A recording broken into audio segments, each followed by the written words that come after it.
Sorry, it's a little bit weird to lean in. Normally in commentary, they tell us to lean back if we're talking too loud. So if my voice gets too high, too low, just let me know. We're going to do Y statistics, and I'll be glancing over here. So if you see me looking back and forth, that's why. So I got a little bit of trivia for you guys to start with.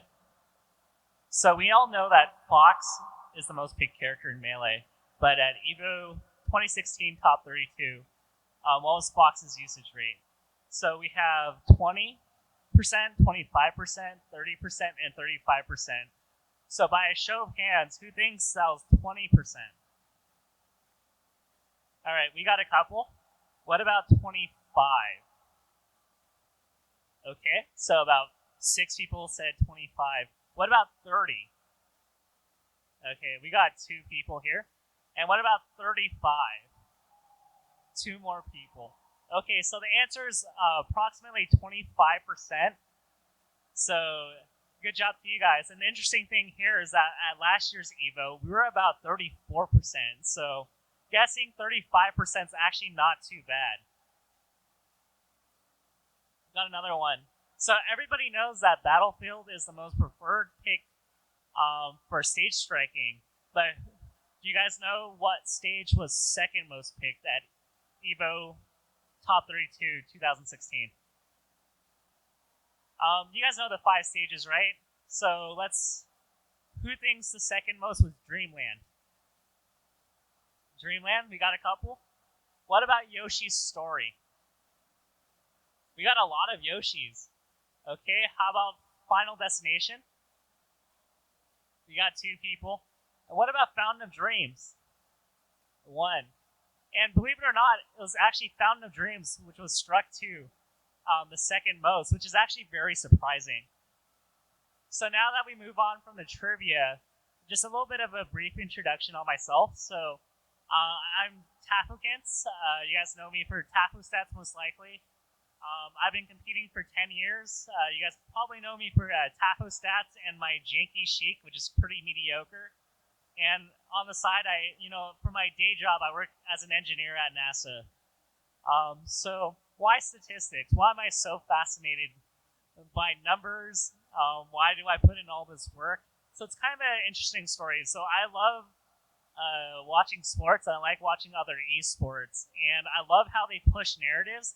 And when they tell you stories about teams and players, they usually have a lot of stats that are ingrained. And you probably don't really, when you listen to a sportscast, you probably won't really recognize how many pieces of information or data they use. But I challenge you to actually look at an ESPN broadcast and look at how seamlessly they feed you information and data. So my favorite team are the Warriors. And one of the most interesting things about their story last year was their journey to whether or not they could beat the record of the Chicago Bulls. Where the Chicago Bulls, when they had Jordan, they won 72 games in a year, which was really impressive. And last year, everybody was wondering, can they beat that record? Can they beat that statistic? And they did beat it. But that was one of the key storylines last year in the sport. It was based on a statistic, on a record. Of course, the Warriors did beat the record, but unfortunately, they lost to the Cavs. Are there any LeBron James or Cavs fans here? Anybody watch basketball? Yeah, I was really salty. But you can see how stats and records are intertwined into narratives of how we compare players. And here's an interesting thing. So for an NBA media person or a commentator, they get a large packet of data that's 40 to 80, I think 20 to 60 pages long of information that they can consult. So they can read about a person's favorite ice cream to obnoxious stats like this player on a Saturday morning that does extra well. And the reason why commentators are able to get so much information is because they have this data that they can reference all the time.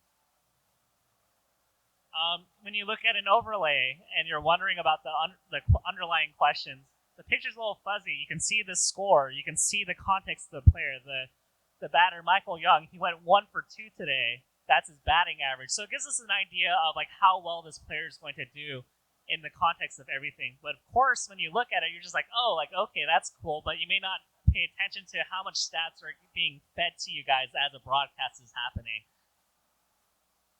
And so, I'm not really a fan of obnoxious, like, really specific stats, like LeBron James is the first player to score 42 points, 16 rebounds, and like 13 assists. I'm not really interested in that. But what I am interested in is providing a greater context to the moment that's important. Because here we have a set. You guys are very familiar with this. This was S2J versus West Bulls at EVO.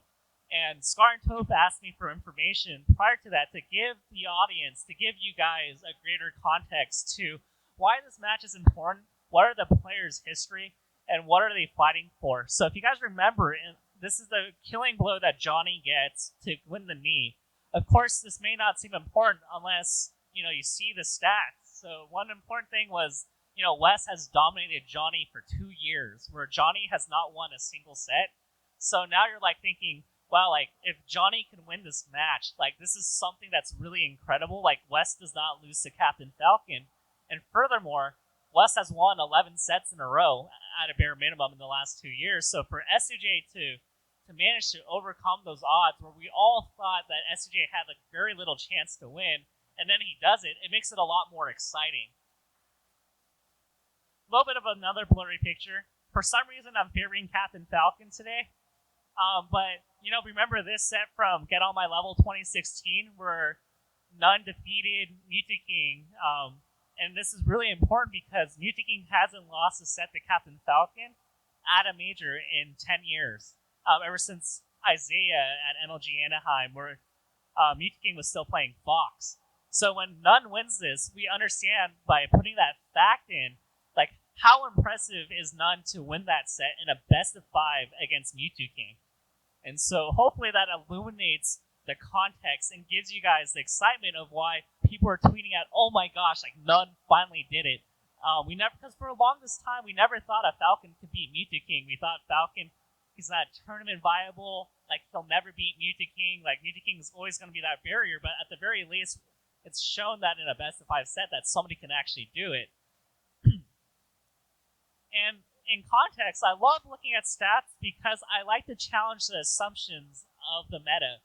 And one of my favorite stories is when, at 2014, do you guys remember the crew battle between East Coast and West Coast?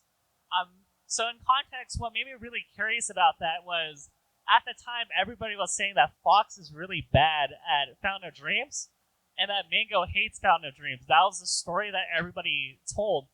But despite that fact, PPMD and Hungrybox both counterpicked Mango on that crew battle at FOD.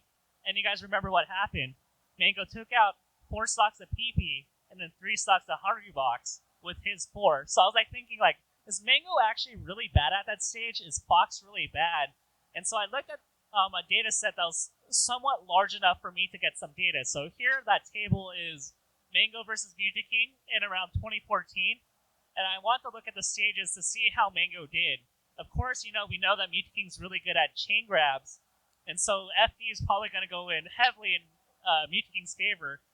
2 things that surprised me here was that we always thought Stadium was a heavy, dominant Fox stage, but if you look at the data here, Stadium actually really favored Mewtwo-King, and Fountain of Dreams, to a big surprise at that time, showed that Mango was actually really good on that stage. So to challenge a lot of assumptions about how we stage pick and how we counter pick, where maybe it's not always the best strategy just to say, I'm Fox, you're Marth, so I should always go to this stage. But more so, you should begin to question yourself and say, what are my opponent's strengths and weaknesses? What do they love to do? Are they good at laser camping? Are they good at zoning? Are they good at comboing platforms? Are they good at chain grabbing?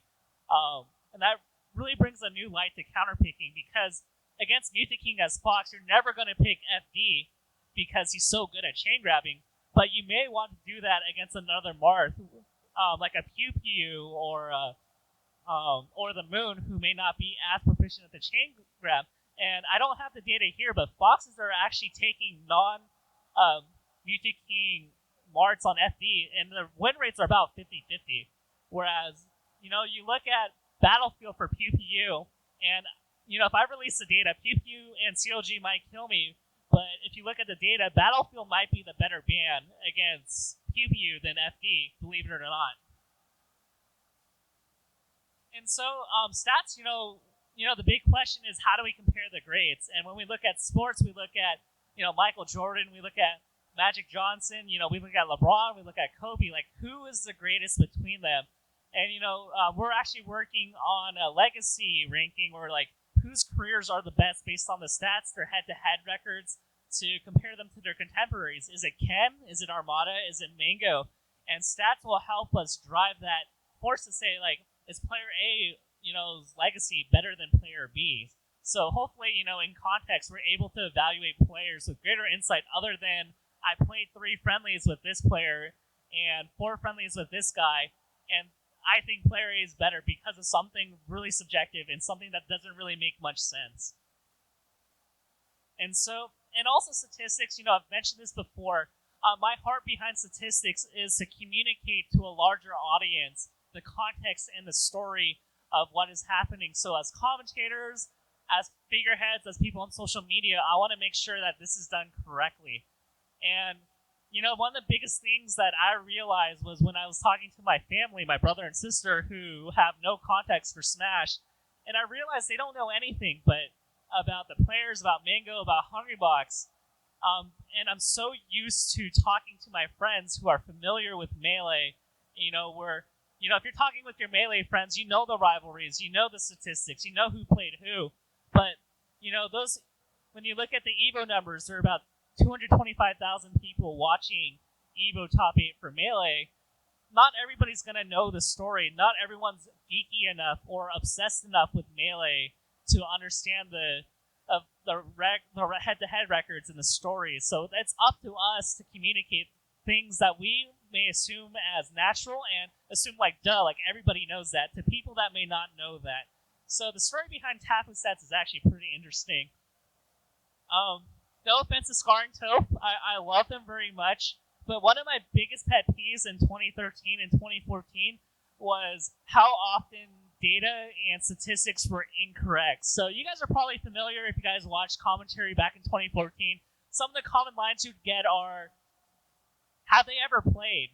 And this could be like 2 friends that live in the same city. Like, of course they played all the time. And when I hear that, I'm just like, I'm pretty sure everybody in like North Carolina is really upset that they don't know who Sharks and like Twitch is. Like, I'm pretty sure like they play all the time. Or how many times have you heard Scar say, I think blah blah blah wins, but I'm not sure. What do you think, Toph? Like, that's a pretty common line that I used to hear. Or they just say something that's blatantly wrong. We're like, I can't give an example, but you guys know what I'm getting at here. Where if you watch 2013 commentary, everything was almost wrong. Whenever somebody mentioned head-to-head records, it was always wrong. So lo and behold, I was like, okay, like, how do we make sure this is correct? Like, at the very least, when the Big Six play, Armada, Mango, Leffen, PP, Hardbucks, and Music King, how do we make sure at the very least that data is correct? And lo and behold, the Reddit hero, not Bob, I'm not sure if you guys are familiar with him, he does a lot of work. He actually saved BG Bootcamp's channel recently. If you guys don't know, shout out to him. Remember, if just a few weeks ago, or I'm not sure if it was last week, where BG Bootcamp, all their videos got renamed. He was actually the guy that actually created a script to rename it back to normal. So he puts in a lot of work. I wanted to give him a shout out. But he actually had organized all the VODs of when the Big Six played each other.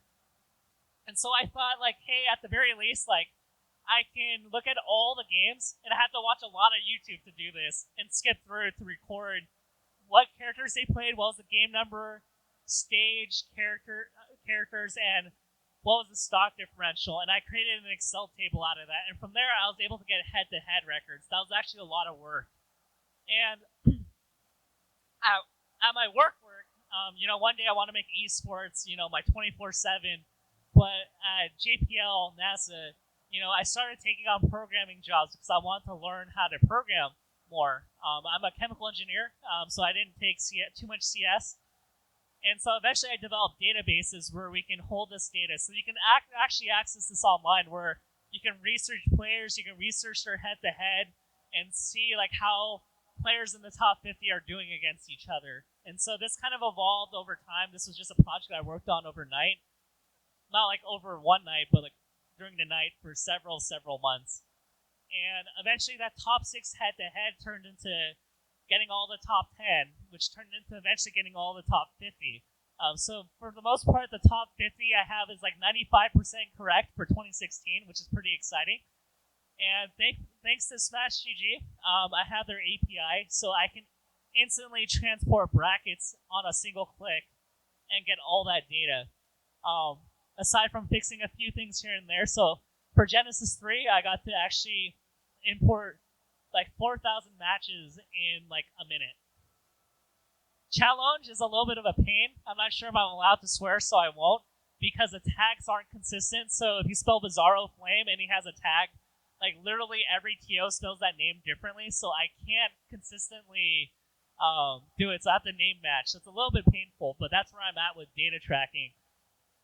And lo and behold, some of the outputs, as you guys remember, I work with Gimmer, and if you see on the bottom, we have a ticker which usually integrates the stats, and we actually have a very special project that we're going to do for the first time at Super Smash Con for Top 24. So look forward to that as well, where the direct data will feed into Gimmer's overlays, so it's going to be really exciting. And I also like creating slides, so if you guys follow me on social media, I like just geeking out and observing trends. So if somebody says like Captain Crunch has done a really good job for Hungrybox, I go, okay, like what's his record against Mango, Armada, and Leffen's Fox? Because those are the 3 foxes that give him the most hard time. And this was data taken last year, but prior to Captain Crunch coming into play, Hungrybox's win rate against those 3 foxes was only 23%. But after Captain Crunch came in for the next 6 months, his win rate jump shot to 53%, which is actually really impressive. So it kind of shows, at the time, Team Liquid did not sign Captain Crunch, but that's empirical data to show that, like, hey, Team Liquid, this guy is helping your player. You should probably hire him. And we like creating these neat graphics because, they're fun to look at. They're interesting information. And, for top 8 commentators, I love to create notebooks for them so that they have data. That's something I did at EVO, and that's something I'm also doing here. So up ahead, I hope that more TOs, shameless plug, get into Smash GG because it's a lot easier for, people to integrate data as opposed to look at Challenge. Everybody has a unique ID tag, so it's easy to match. Whereas on Challenge, it takes forever to match all the ideas. Imagine trying to sync up like Super Smash Con and they did not use Smash GG. That means you literally have to go through thousands of names and make sure that they integrate properly, which is actually really painful. So I'm going to talk about some other technologies that are going in.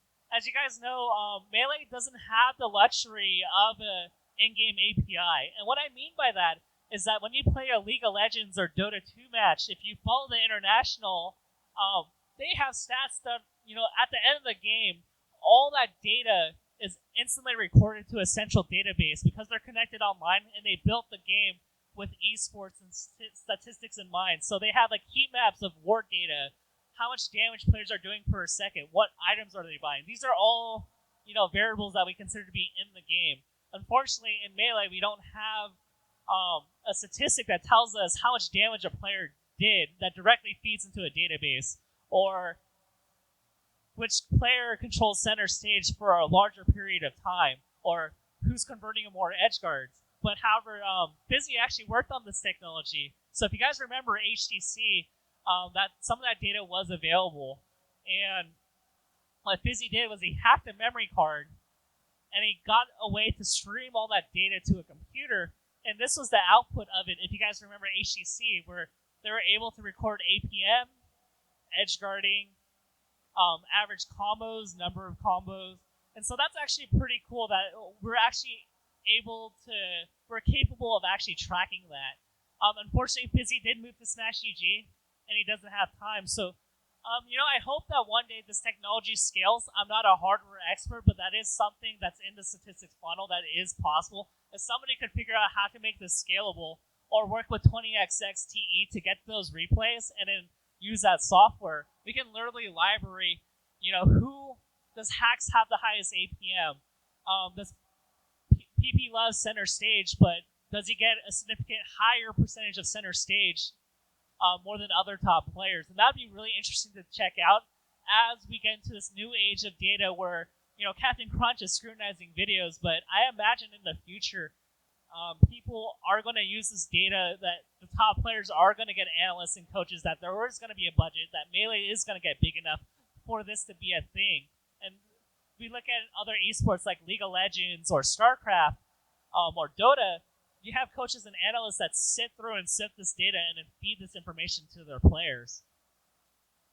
And of course, statistics help in ranking players. If you guys look, Mobius Man and Practical TAS, they use this data to create true skill data to see who's doing better from an objective standpoint. Who does, at the end of the year, when we have so many tournaments logged and so many head-to-head matches, who truly has performed the best? And this is a little bit outdated, but I want to show the data. I think Honeybox and Armada are like neck and neck at this point, but it does give us an interesting numerical perspective as a alternative to SSPM rank, which is something I also run. So it's pretty cool. It's exciting. Panda Global Gaming is also putting a lot of work in for Smash 4. That's their domain, and I'm also really excited for them. But statistics are only going to get bigger, and it's always exciting to look at data, to record data, to see what the trends are. So thank you very much, and I'm going to open the floor actually to questions. And there's going to be a lovely lady in the blue shirt that will give you a mic. So go ahead. I guess we'll go ahead, and if you want to ask a question, raise your hand, and she'll run over to you. All right here. Stand up. This is kind of like off topic, but I know you said you're a chemical engineer at NASA, but do statistics play a role in your job there? So the question was, I'm a chemical engineer at NASA, and do statistics play a role? Yeah, all the time, because when you work with space grade material, I'll give an example. So with an Intel processor, right, you want to make sure that it works, but if it doesn't work, it's not going to kill a life or make you a national embarrassment. So we have to statistically prove with our processes in our flow when we build parts and we manufacture things that we are absolutely confident that that's going to fly. Because once we put it up in space, and if it's a manless flight, we have no chance at fixing anything once it goes into space. So if something goes screwy or the program doesn't work or something bugs out, we're screwed. And that's billions of dollars of your tax money. And if something blows up, it goes on national news. China makes fun of us. The world makes fun of us. So we have to actually use statistics all the time to make sure that we can guarantee 99.9% of the time that what we build will fly. We have time for about one more question. If anyone, yes, sir. Hey, Tafo, this is Praxis. I was curious with all this statistics stuff because I'm actually going to be talking about Smashpad at 2 o'clock. But one of the things I've been really looking into is data tracking and being able to line that up with matches that are going on in tournaments. Do you think that in the future that this is going to be made available as a public API so that people can work it into applications to analyze the data? Okay, so the question, from what, just to summarize, is there going to be a public API for, for public consumption and live tracking for third-party apps? Is that the gist of it? So right now it's in the back burner. I also know that Smash GG is also working on public API as well.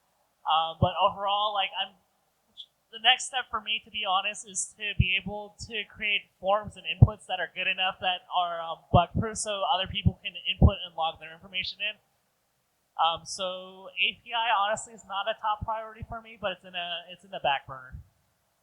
All right. I think that's all the time we have. Thank you so much. Can we have a big round of applause? That was wonderful. Thank you. Up next, in just about 5 minutes, we're going to have trivia here at the North Hall stage. So give us a few minutes just to set up for that, and we'll test your knowledge.